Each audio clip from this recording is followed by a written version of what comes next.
Mogoče večinoma ne poznate še tega obraza, moje ime je Kristjan Koželj in sem od decembra vodja knjižnega uredništva na založbi Družina. In v nekako sodelovanju knjižnega uredništva in naše službe za marketing knjižni je zaživela serija 3 ciklov dogodkov. Dva cikla smo že odprli. To je Večer za ženske z naslovom Ponedeljki zate in pa Duhovni odmik z dobro knjigo. Tole pa je prvi dogodek v ciklu Popr, se pravi ostro o aktualnih dogodkih. Sponzor današnjega večera je Svetlobna Gverila. Kot vidite, gost našega večera pa je eden in edini Jure Godler. Eden in edini.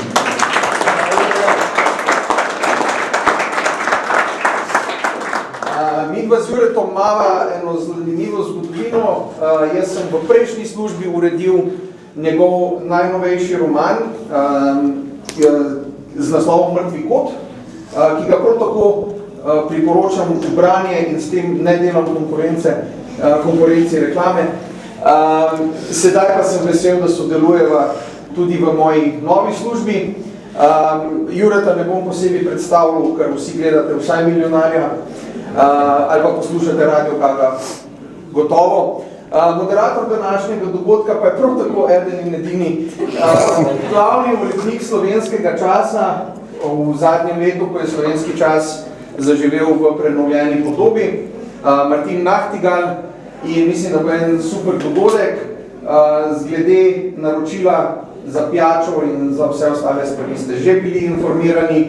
Jaz pa vas še po službeni dolžnosti in tudi iz osebnega zadovoljstva informiram, da boste ob zaključku današnjega večera prejeli vsak svoj izvod najnovejšega slovenskega časa, ki je v zadnjih dneh sprožil kar nekaj vrenja, in pa, kdor bo želel, tudi knjigo Rogerja Skratna z naslovom Kultura šteje, ki jo danes lahko dobite po znižani ceni 20 evrov. To je to sem ti zdaj odnesel, Martin. Najlepša. Prepuščam oder gostoma. Uživajte.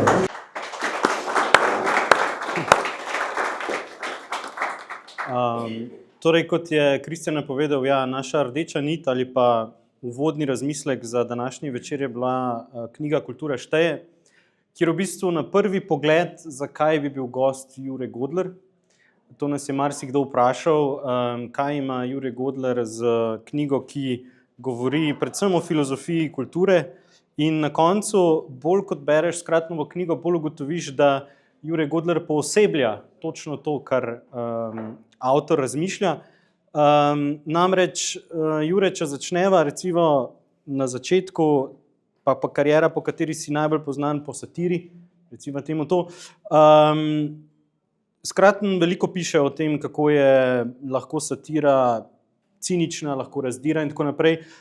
Ti si recimo leta 2017 takrat predsedniku Pahorju celo dal svojega Viktorja, ker si rekel, da brez njegovega lika ne bi bila tvoja oddaja tako uspešna.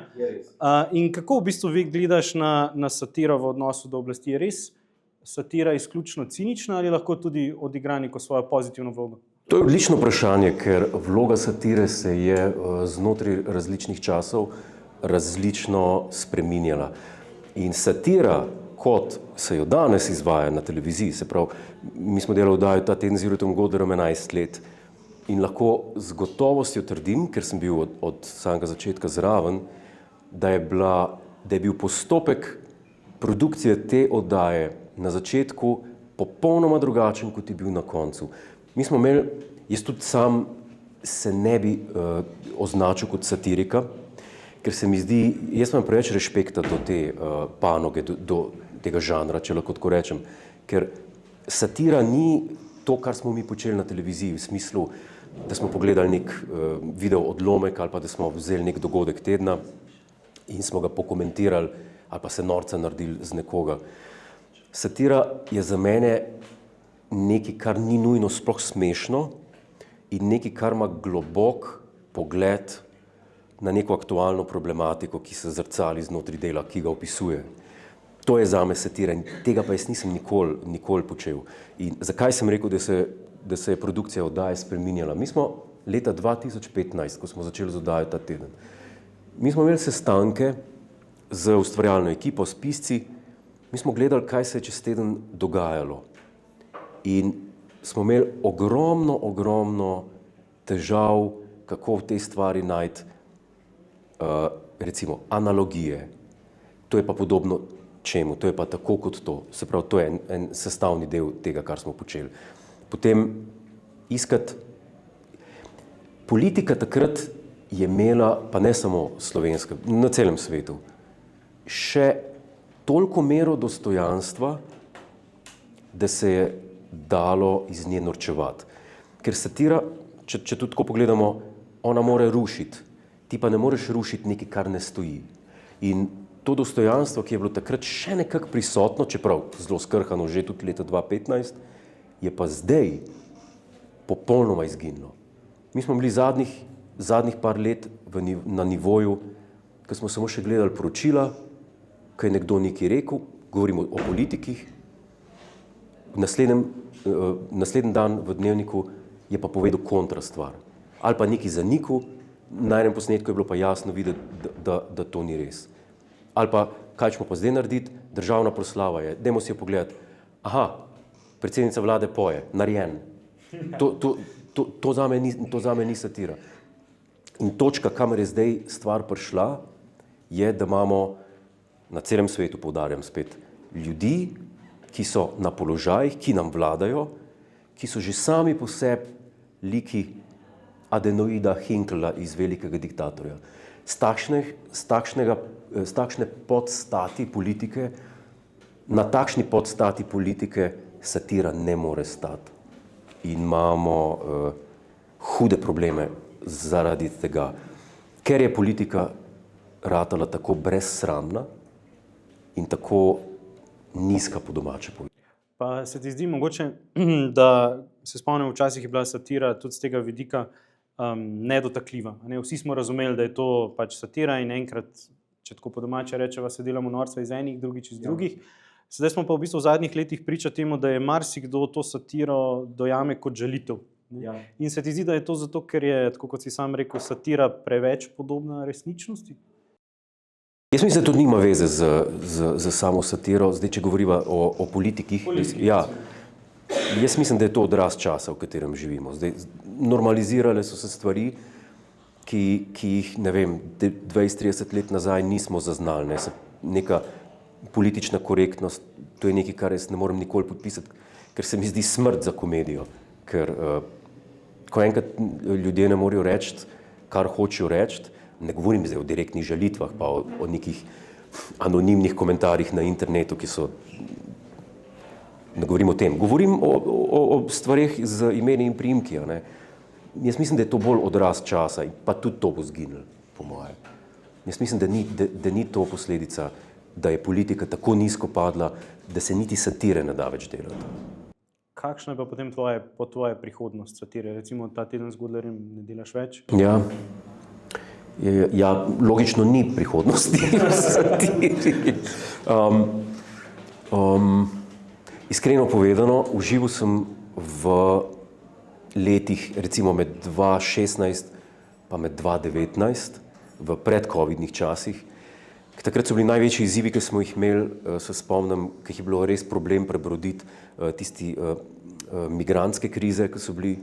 To je ena novica, iz katere ne moreš potegniti nič komičnega ven. Pa pustimo zdaj, kaj se tam dogaja, pa kaj se ne dogaja zares, ampak novica kot taka ne more izzvati nobene satire. Potem drug problem je bil COVID. To je bil spet eno obdobje, kako na hec obrniti to, ko se je svetu pač čez noč zmešalo. Zdaj, ta tretji problem, ki je pa najbolj korenit, pa najbolj neobhoden, je pa trenutno stanje politike, ki je pa, jaz mislim, da na točki brez povratka. No, optimistično smo začela večer, ampak namreč čez celoten večer bova iskala nekako vzporednice med tabo in knjigo, ker kot sem rekel, se mi zdi, da si ti eno tako poosebljenje Skratnovih razmišljanj, ker marsikdo ne ve, da si tudi klasični pianist, da si študiral Mozarta. Ja. In recimo Skratten piše veliko o Mozartu in postavlja o tem v bistvu neko bipolarno situacijo, kako je klasična glasba nekaj, kar povzdiguje človeka, ima harmonijo in tako naprej. In po drugi strani pop glasba naj pač bi zablokirala ušesa po njegovo. Kako ti na to gledaš kot klasično izobražen glasbenik?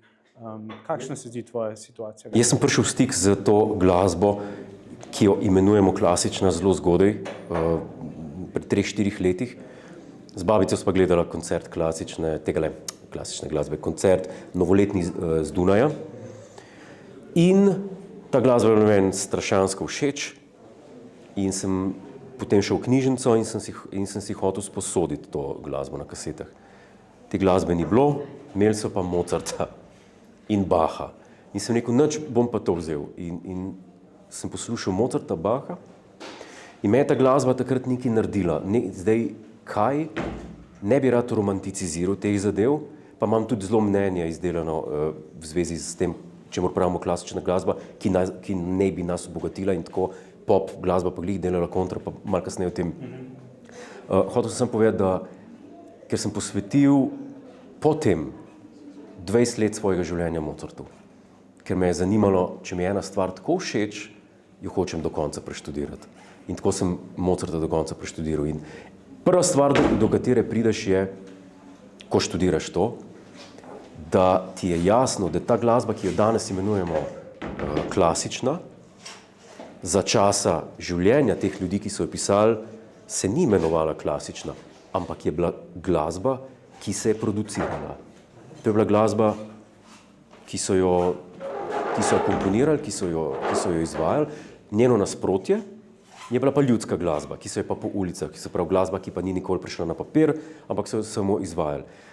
In ta glasba, ki je danes imenujemo klasična, se deluje na ogromno obdobje. Imamo, če začnemo najprej z renesanso, z barokom, s klasicizmom, potem zgodnjo, pozno romantiko, ekspresionizmom, impresionizmom in tako dalje.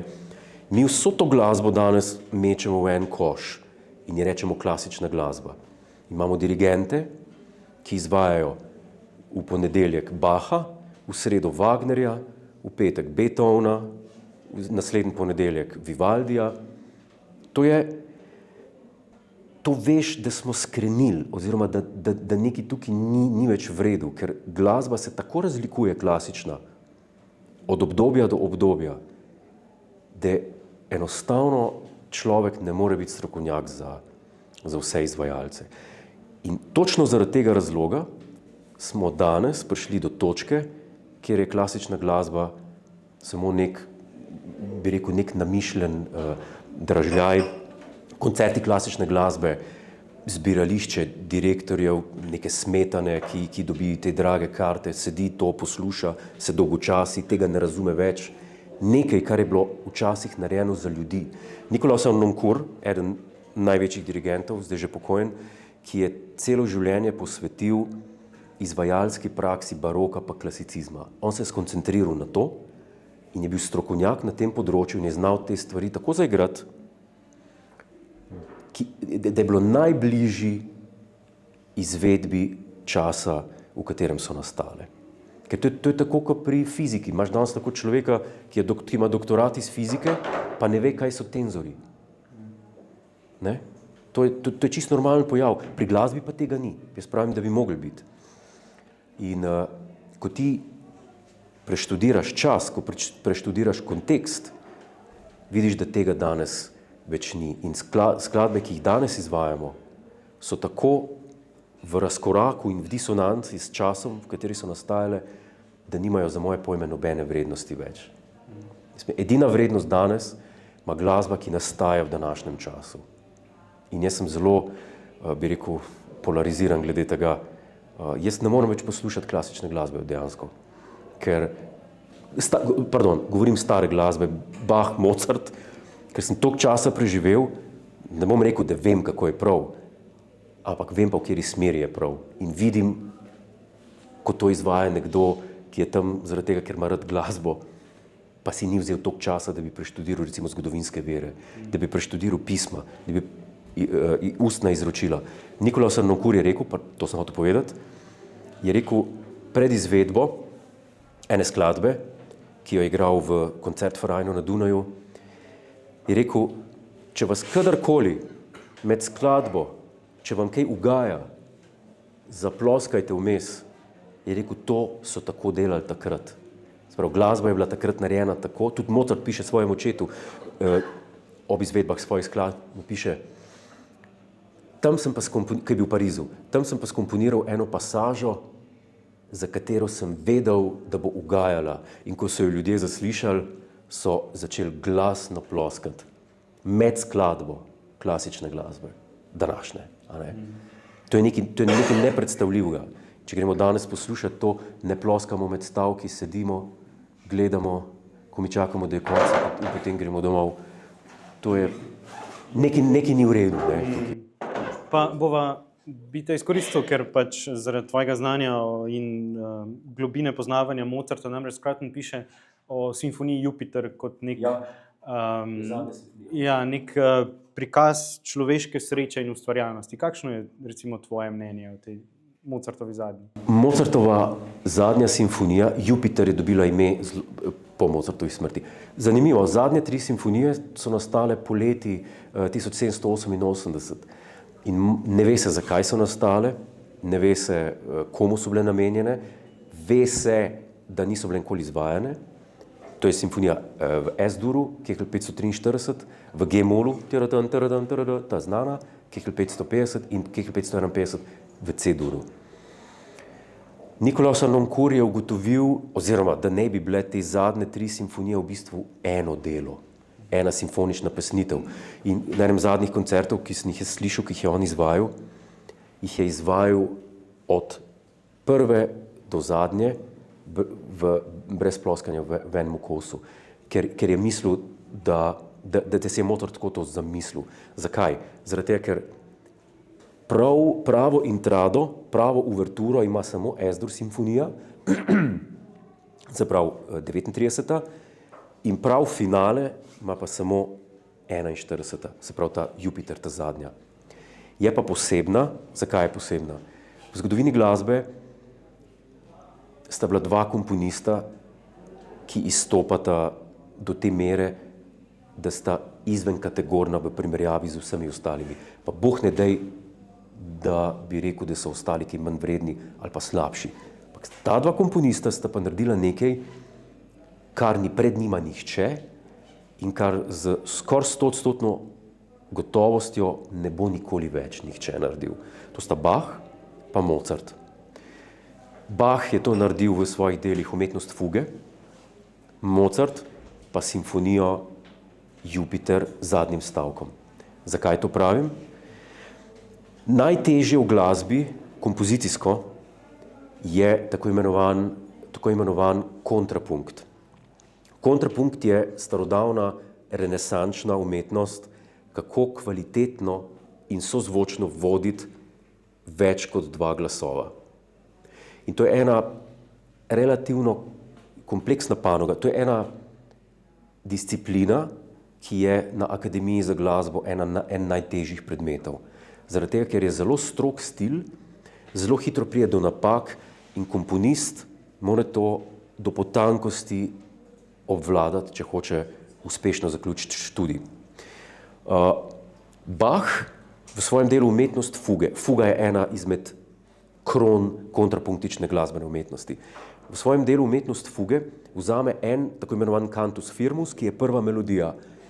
In iz teh 5-6 taktov Bach naredi 1 uro glasbe, pri kateri dodatne glasove piše, potem jih zrcali, potem jih s kontrastrani pripelje in tako naprej. In ta vsa stvar stoji.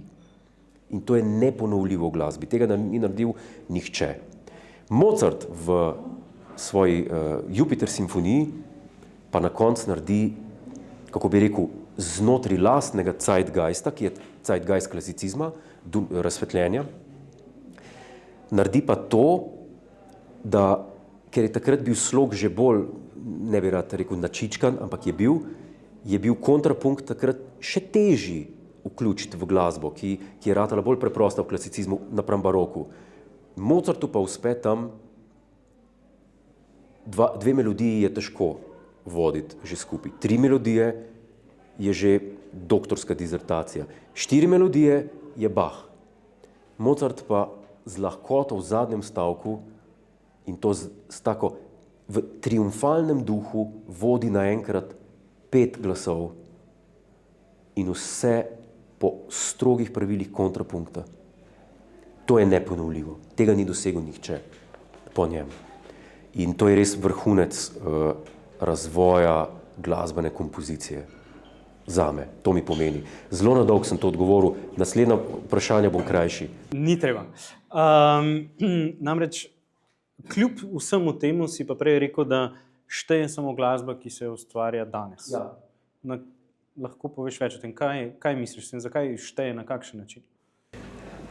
Po ustvarjanje glasbe ni ustvarjanje glasbe in če igramo danes simfonijo Mozartovo iz leta 1788, je to moderna skladba še danes, ker moderna skladba skomponirana v 18. stoletju je moderna skladba tudi danes, v svojem duhu. Ni pa, kako bi rekel slovensko, contemporary, ni pa sodobna, ja. Ni pa sodobna, ker sodobna glasba nastaja v času, v katerem živimo, ta je pa lahko slaba, lahko je dobra. Jaz imam občutek, da je klasična glasba, se pravi, ne vem, kdaj se je to točno zgodilo, ampak klasična glasba se je zelo razklala, tam po moje 150 let nazaj, vse možne žanre, v jazz, v to, v tisto. In en izmed teh kanalov je pa tudi eksperimentalna glasba. In to mislim, da je slepa ulica. Tega jaz ne morem nikoli podpisati. Ampak so pa skladatelji danes, recimo tele ameriški minimalisti in tako naprej in tako dalje. To je pa glasba, ki je še vedno za poslušati. Ker zame je glasba jezik, kot vsaka umetnost.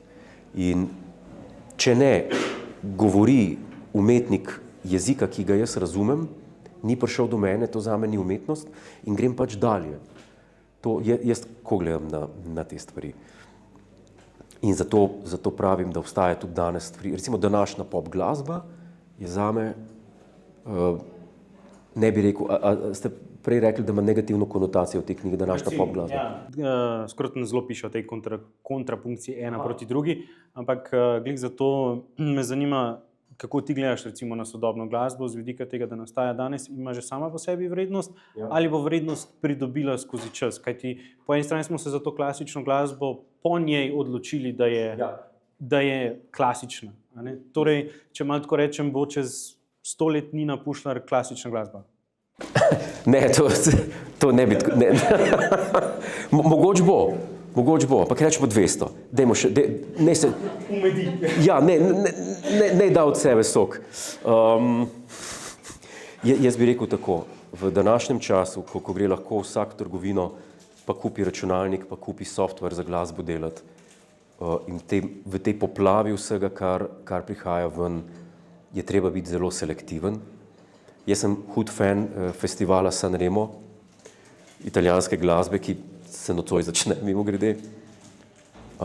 Bi rekel eno stvar. Tam vidim, da je še strogo prisotno, da artisti so artisti. To so samo svoji, to so zvezde, pridajo, jih slikajo, odpojajo tisto, nekdo dober, nekdo slabo. Ampak kar se pa tiče glasbe, glasbo pa skomponira nekdo, ki je skladatelj. Ali pa naredi aranžma, nekdo, ki dela to celo življenje. To ne naredi umetnik sam, ki reče, jaz bom pa pesem napisal. Ja, tekst, muziko, vse bom sam napisal. To se bom najbolj izrazil. To je recept, da bo za nič. A ne?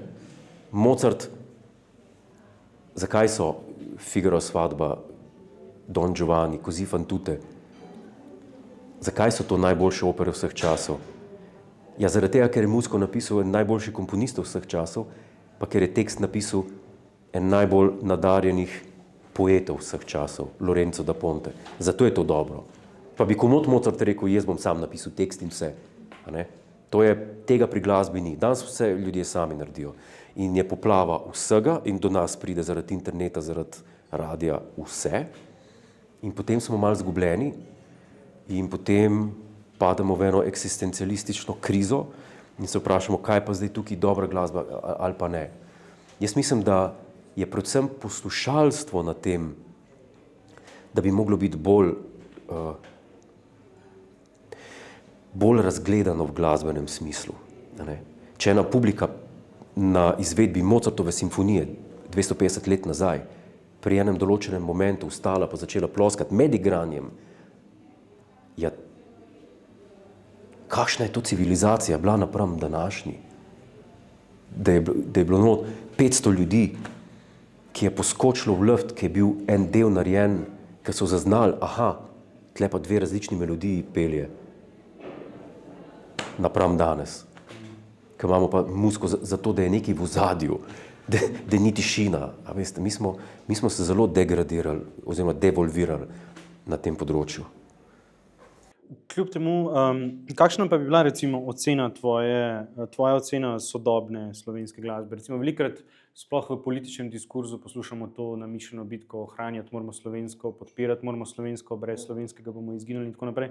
Ampak ali se ti zdi, da še vedno bo tudi ta glasba šele s testom časa, če rečemo, dobila svoje vrednost? O kateri točno glasbi govorijo zdaj? Recimo slovenski sodobni glasbi, ki nastaja, popularni glasbi, ki se dogaja, ki jo poslušamo na radiju, kjer recimo ima največ poslušalcev in tako naprej. Ker velikokrat pa radijske postaje po drugi strani razlagajo, ne, noben ne posluša slovenske glasbe, tega ne vrtimo, ker pač ne, je noben ne bo poslušal. Kako ti vidiš to sceno trenutno, da si vanjo vsaj delno vpet? Nič lepega si ne mislim o tem, ker mislim, da ko imaš še enkrat sistem, a ni tako na nekih programih, da je treba vrteti slovensko glasbo, kvote ali nekaj. Ko imaš še enkrat tak sistem, veš, da to ne more biti rezultat nič dobrega. Ker če nekaj forsiraš, nekaj na silo delaš, jaz mislim, da je naš problem vseeno v tem, da smo tako majhni. Tudi v zvezi večkrat sem se to spraševal, v zvezi z radijem Gaga, recimo, ali pa z oddajo Ta teden, ki smo jo delali in tako. To so vse stvari z ekstremno kratkim rokom trajanja. Če bo nekdo na YouTubeu to gledal čez 50 let, se ne bo vedel, zakaj se je šlo več. Ne bo mogel tudi vedeti, ali je to duhovito ali ni duhovito. Kar se pa tiče slovenske glasbe, jaz mislim, da kolikor se bo vrtelo, toliko bo preživela.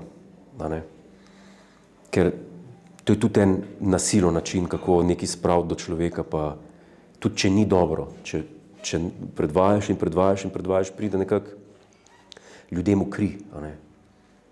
Ampak takole, ko pogledamo recimo na zabavah danes, ali pa na kakšnih proslavah, ki se dogajajo, pa tako, se pa ne vrti glasba, ki bi nastala, ne vem, se vrti mogoče vmes, ampak glavnina so pa to stari hiti, ki jih je res naredil nekdo, ki se je spoznal. In ne vem, nisem še na nobeni zabavi slišal, da bi vrtel Ribič iz Eurosonga, Tanje Ribič, ne? Ampak Sara perché ti amo sem pa slišal ogromnokrat. No, tudi recimo v tem pogledu, ki si rekel zabave, opaža se vedno večja tendenca, da recimo mlajše populacije na zabavah recimo vrtijo vedno več narodno-zabavne glasbe. Kakšno je tvoje mnenje o recimo temu pojmu sploh narodno-zabavna glasba? Kaj vidiš umetnostno vrednega recimo v tej glasbi, poleg ohranjanja slovenstva? Jaz sem imel par let nazaj priliko, ker moj sodelavec je razvil eno idejo in je potem najprej hotel, da bi bila TV serija, potem pa mu ni uspelo prodati, potem je pa napisal roman iz tega, imenuje se Otoček sredi jezera.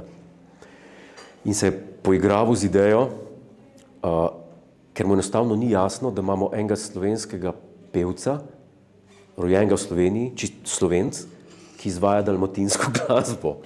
Ne vem točno, kdo to je, ampak vem, da ga je to čudilo. Kako je to možno, da Slovenci izvaja dalmatinsko glasbo? In je prišel na idejo, da bi bil pa en mladenič v Dalmaciji, del ene družine, ki oddajajo apartmaje, kjer bi bili enkrat Slovenci in bi pozabili kaseto Davsenika. In on to kaseto najde in jo posluša in Dalmatinc sliši Avsenika in ustanovi bend v Dalmaciji, ki izvaja pa narodno zabavno glasbo.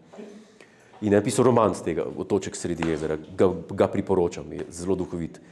In ko je razvijal TV serijo, sem bil zraven, ker ima malo prostor za nasvet in to, in takrat sva preštudirala Avsenike, skoraj vse. In mene je kap zadela, kako se je tudi narodno zabavna glasba spremenila v teh 50 letih v primerjavi s tem, kar je danes narodno zabavna glasba. Jaz sem zelo razočaran, ker je padla na nivo tega, kar sem prej rekel. Kupim računalnik, odprem Logic, dam par samplov, par različnih harmonij in imam skladbo. S tem, da jo pač izvaja harmonika pa klarinet. In besedila in vse skupaj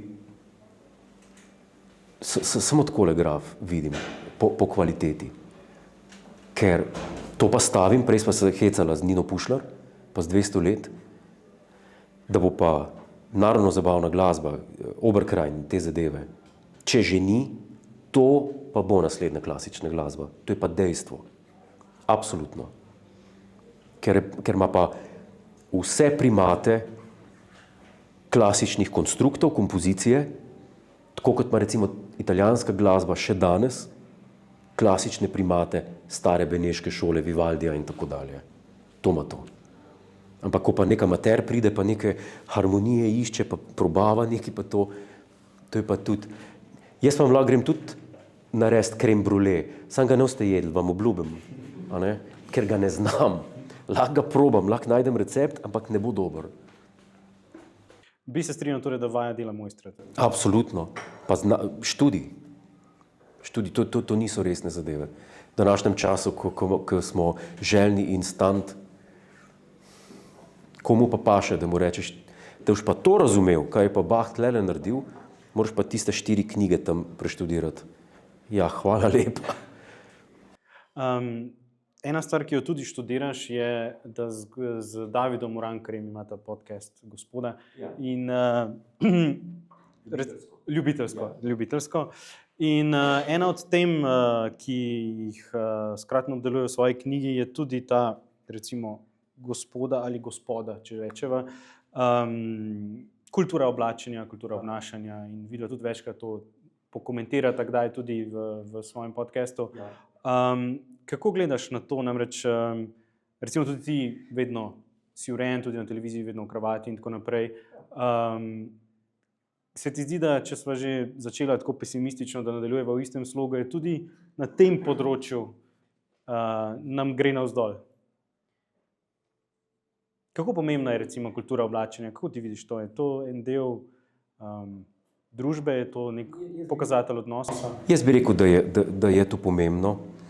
Zdaj, a je pa človek, bi rekel, a je pa toliko investiran v to stvar, da bo rekel, zdaj bom pa študiral, kjeri so dobri sukniči, kjeri so kvalitetne srajce, da bi se spustil v to sartorialne globine oblačenja. To se mi zdi že čez mejo, tako kot se mi zdi čez mejo v zvezi z bontonom in tem, ne. Jaz mislim, še zmeraj smo skupaj živimo, ne, smo ljudje, moramo biti spoštljivi drug do drugega, moramo pokazati neko spoštovanje, to, ampak ko pa enkrat pridejo debate, ja, moški morajo vrata odpirati, pa skakati tam, pa rdeč preprogo pred damo dati, pa take zadeve, to se mi zdi pa tudi over the top. Tako da neka zmernost se mi zdi, da bi bila dobrodošla,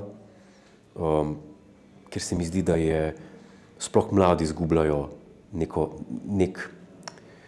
zdaj ne vem, je to zaradi vzgoje ali zaradi česa, meni ne pade na pamet, ne vem, če bi srečal nekoga, ki ga poznam z televizije, da bi začel kričati za njim na ulici. To mi ne pade na pamet, ne? Kar se mi večkrat zgodi in mi ni jasno. Pa dej mej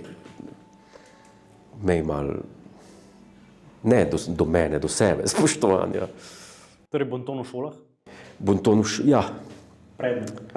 Ja, ne vem, danes težko govorim o tem, ker to človek lahko hitro izpade strok, pa ne vem kakšen. Tako da tle se ne bi se opredelil, bi pa rekel, da starši, da bi mogli bolj na tem področju vzpostaviti pri otrocih zgodaj neko spoštovanje,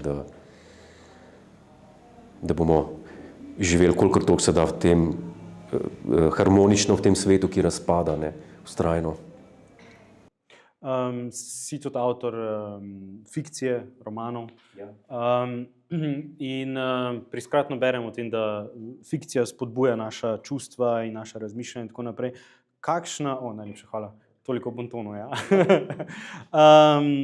Kaj si želiš v bistvu pri svojem pisanju vzbuditi? Kakšna čustva, kakšne razmisleke? Kaj te žene k temu, da pišeš fikcijo? Jaz pišem razvedrilno literaturo. Začel sem, najprej sem napisal leta 2007 biografijo mojega časa s Sašom Hribarjem na Radiu Ga pa teh nastopih. Potem sem pa nadaljeval z eno dramo 2019, potem sem se posredotočil bolj na, bi rekel, napisal sem 5 romanov, ki so avantura na komičen način, vohunske komične avanture. Zdaj sem začel pa tako imenovane whodunits pisati, prav kriminalke, detektivke, kdo je bil.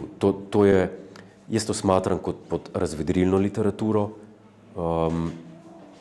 sploh ne kot karkoli samoizpovednega in moj cilj, moj namen je razvedriti bralca, ker pač na televiziji tudi delam razvedrilne oddaje in to je moj cilj. Razvedriti nekoga, sprav, ko bo bral knjigo, da se bo zabaval vsaj toliko, kot jaz, ki sem jo pisal. Da bi se pa lotil kakšne literature, da bi pisal kaj samoizpovednega ali pa tako globokega, to pa se mi pa zdi, da nisem ta prav človek za to. Imam poglede na svet, ampak ne vem, ki se včasih tudi spreminjajo, pa imam občutek pol, da bi drugače začel razmišljati, tako kot Wittgenstein pri Traktatusu, ki ga je napisal, pa pol na stara leta je rekel, ne, ti sem se zmotil, tisti ni bilo v redu, tega ne bi rad. Ja, dopolnjene izdaje bi imele pa vse. Ja, tako, 68 dopolnjena s 3. predgovorom. Ko si omenil televizijo, ponovno se mogoče zaokroživa nazaj, sicer oddaje ta teden z Godlerjem zaenkrat ni več, ampak recimo se ti zdi kdaj, če je cilj razvedrilo, ne? Ampak hkrati cilj televizije kot podjetja je pa tudi gledanost. Ja. Koliko se ti zdi, da v bistvu je to recimo tebe kot ustvarjalca pride navzkriž recimo z ciljem televizije, ali pa tako v splošnem, ker televizija seveda z gledanostjo so zvezane cene oglasov, s ceno oglasijo prihodki, koliko se ti zdi, da zdaj sodobna televizija, vsaj komercialna, je obremenjena s temi številkami in koliko zato v bistvu omejuje nek prostor ustvarjalnosti, pa ne zgolj tvoja oddaja, ampak v splošnem? To je zelo zanimivo vprašanje in odgovor se razlikuje od tipa do tipa oddaje, se mi zdi. Ker oddaja, kakršna je bila naša, spada mi smo imeli 24 sezon. Se pravi, to je oddaja, ki je periodična, ki se ponavlja, ki ne odkriva nobene tople vode in njena osnovna tvar je norčevanje iz politike, rečemo tako, zaokrožiti. In kot taka, mi nismo imeli nikoli kakršnikoli, bi rekel, nihanj v gledanosti, v smislu, jaz mislim, da kvaliteta ni nikoli toliko padla, da bi rekel, da bi se to poznali na gledanosti. Nikoli pa tudi nismo imeli, kaj se vem, zdaj, kakšni so prijemi, da bi pa gledanost zviševali. Tako da zmeraj smo se gibali v nekih mejah normale za komercialno televizijo. Mislim pa, da imajo pa problem zadeve, ki pa niso periodične, ki pa se pojavi, ne vem, eno sezono, pa potem dolg časa ni. To so pa oddaje, na katerih se pa povprečje rejtingov dela znotraj sezone in potem dolgo časa ni več naslednje sezone.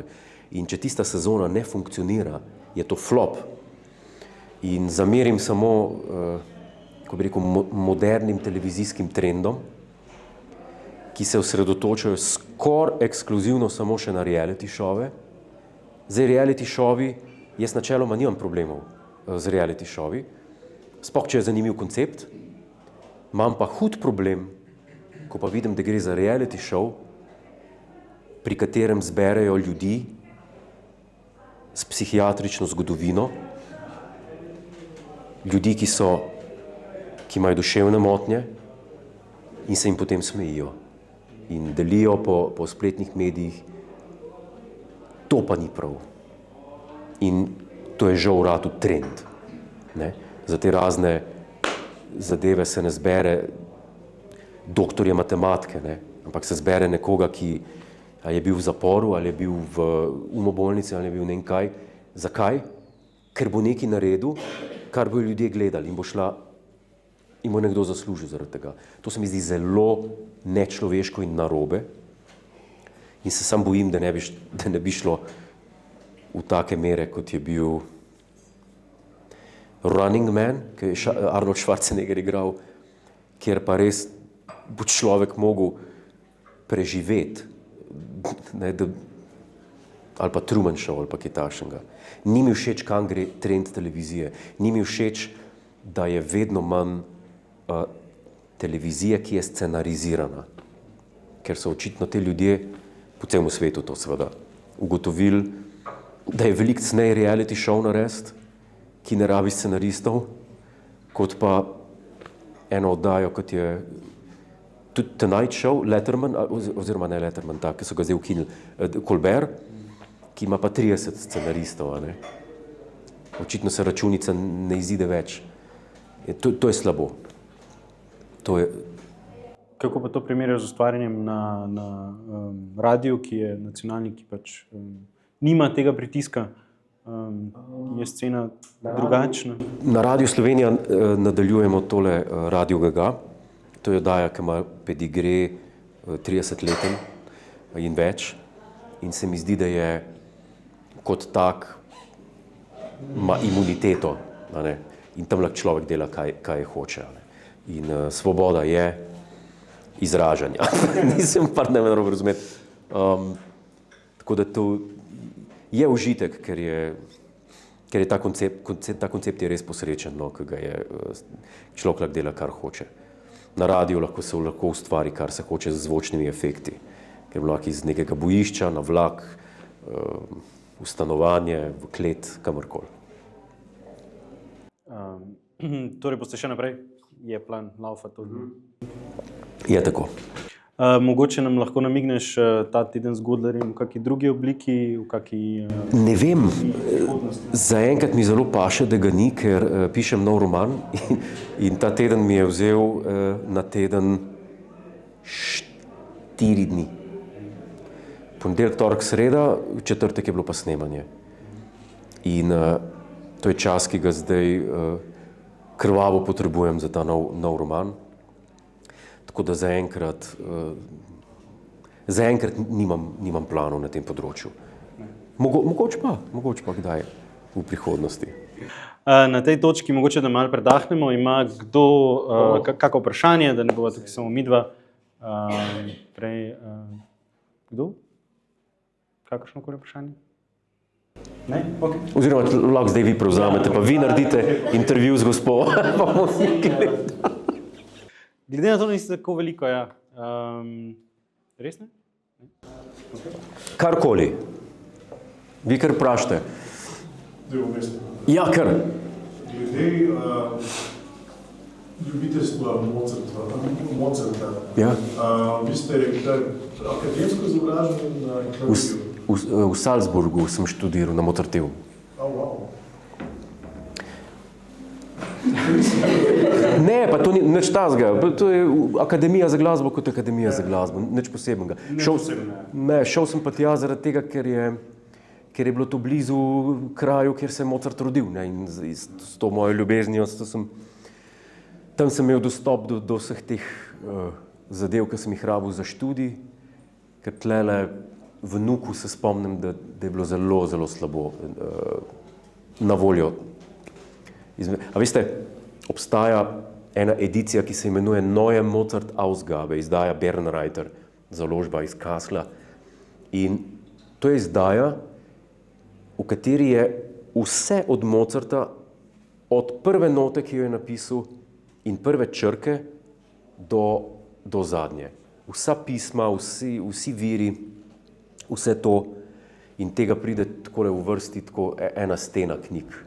In tega tu nimajo, to imajo samo v teh večjih knjižnicah. In to mi je zelo prav prišlo. Tam.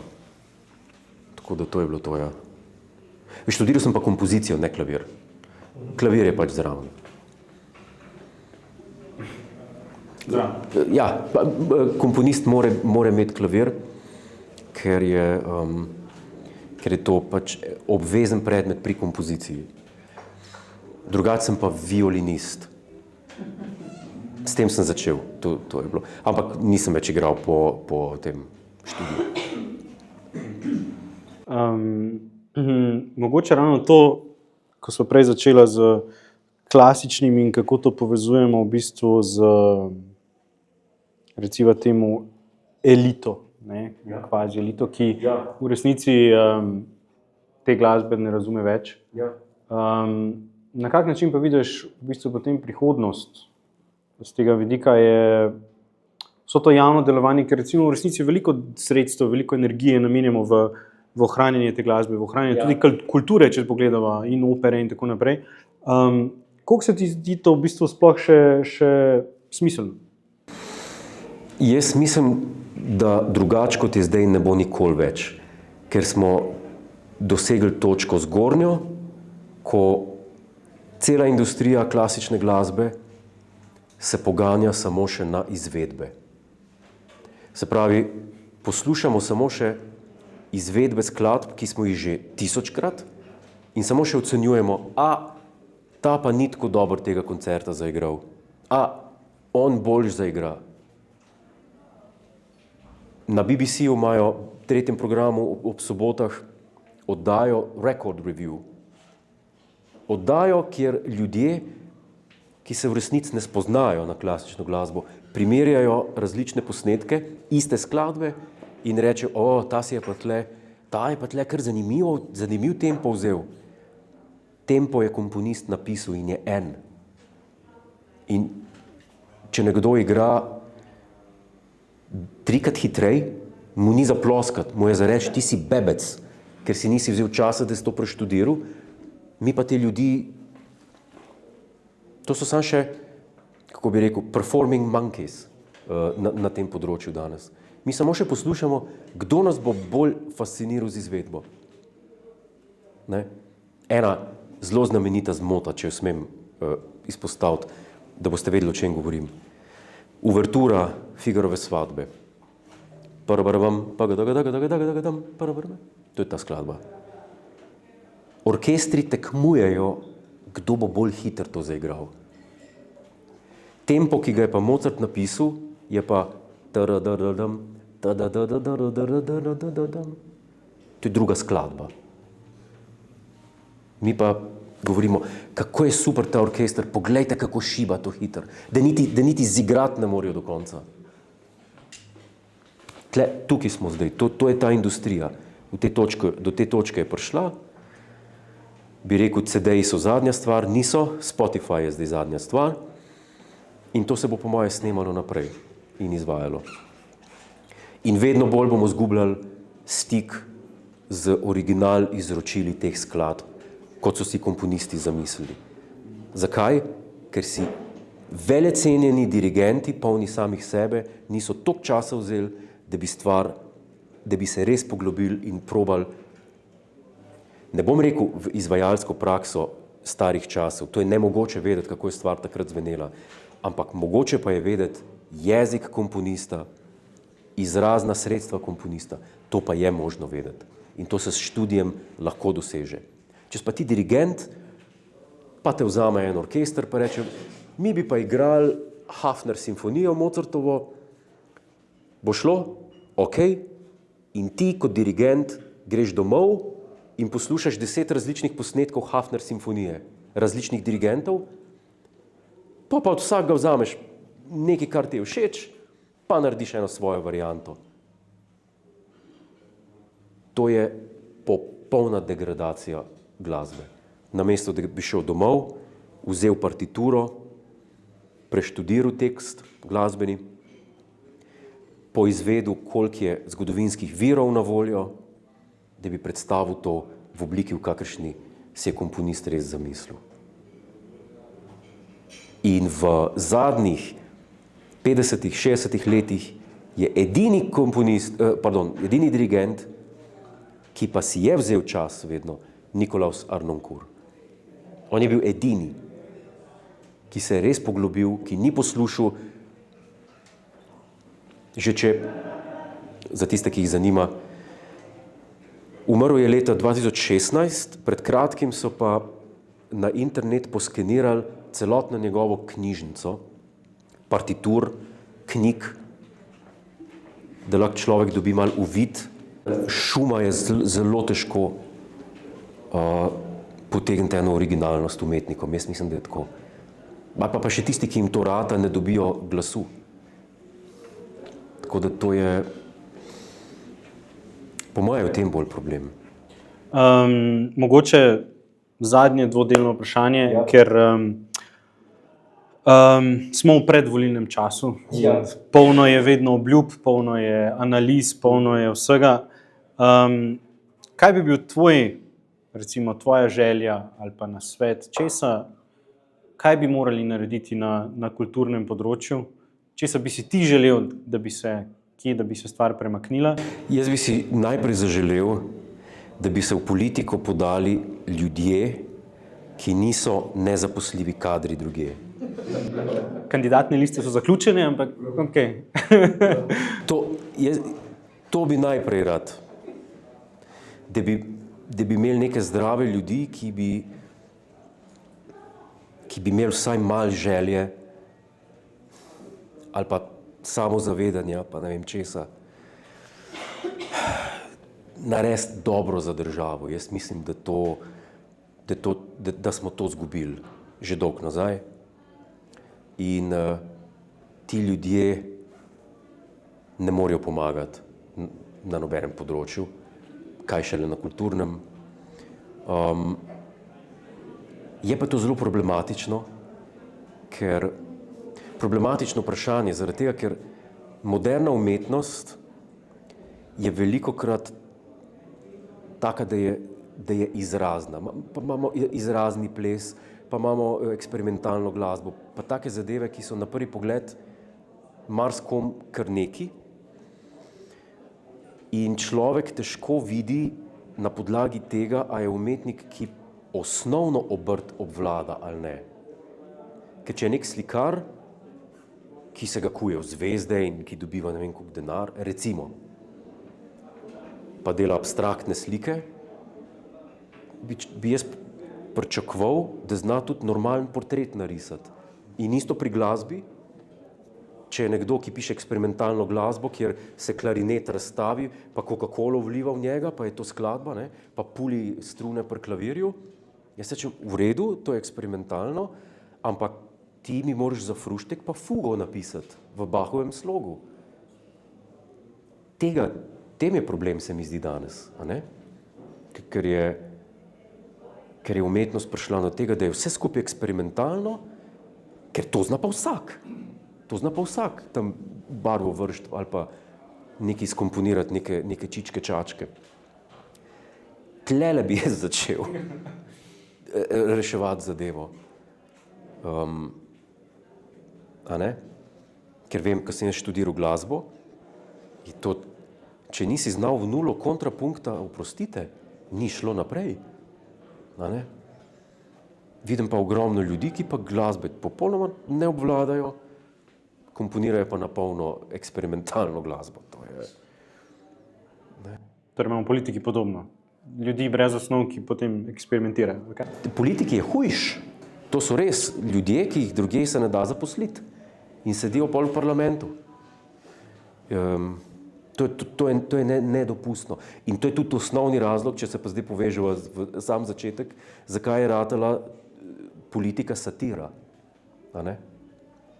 politika je ugrabila satiro popolnoma. Satirik ne more več delati, zaradi tega, ker ni več tega, bi lahko rekli temu status quo, ni več tega, česa bi se norca delal. Chaplin se je norca delal s Hitlerja v Velikem diktatorju. Zakaj se delal norca? Ja, ker Hitler ni bil klovn per se, bil je klovn, seveda, ampak njegov lik, ta kričeči manijak, diktator, to je resna figura. In bolj je resna figura, bolj hoče biti dostojanstvena, pa grozeča, bolj se lahko norca z njega delaš. Če imaš pa America's beautiful country, to je pa že klovn sam po sebi, ne. Je pa težko. Imitacija Trumpa, a je to še komu smešno? Ni smešno, ker je original bolj smešen. Ker ne moreš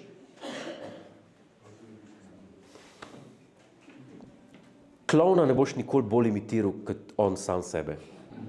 To sem to.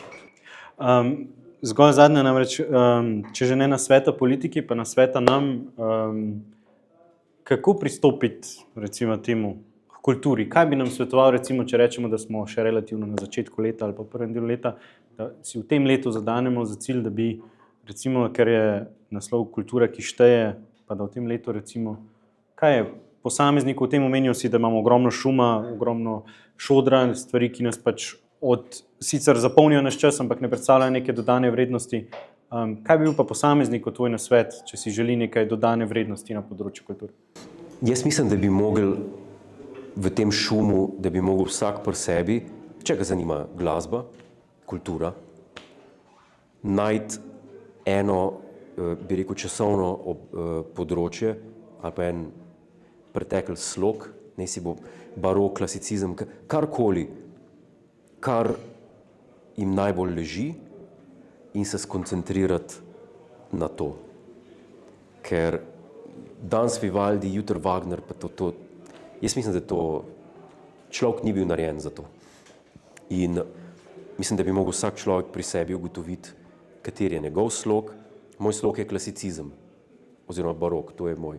Jaz romantike, Brahmsa, Schumana, pa tega jaz cenim zelo, ampak nikoli si ne bom naštimal pa poslušal tega, ker nimam tega v krvi, oziroma kar je bilo kasneje. Tako da mislim, da lahko človek največ dobi, če se poglobi v eno, ali v enega skladatelja, v eno obdobje in da tam najde zase. Jaz mislim, da je to najbolj prvi korak. Ampak treba pa najde to. Oziroma začutiti, zaslišati, ne vem. Tako, no. Hvala, Jure. Jaz sem izčrpal svoj čas. Ja, zadnji naj ugasne luč. Še zadnja prilika, mogoče, če ima še kdo kako vprašanje, če ne pa preden nam pobegneš z veseljem. Na Sanremo. Če ne pa najlepša hvala, da ste prišli. Hvala lepa. Torej prvi v seriji večerov, naslednjih 5 mesecev se bomo družili vsak tretji torek, vsakič ob drugi knjigi, vsakič ob drugem gostu. Tako da Jure povabljen naslednjič, da prideš, pa postaviš kako vprašanje, da se publika nauči, kako se postavi vprašanje. Tako da najlepša hvala vsem, ki ste prišli in ste naju poslušali, oziroma predvsem Jureta to dobro uro in se vidimo prihodnji mesec. Najlepša hvala.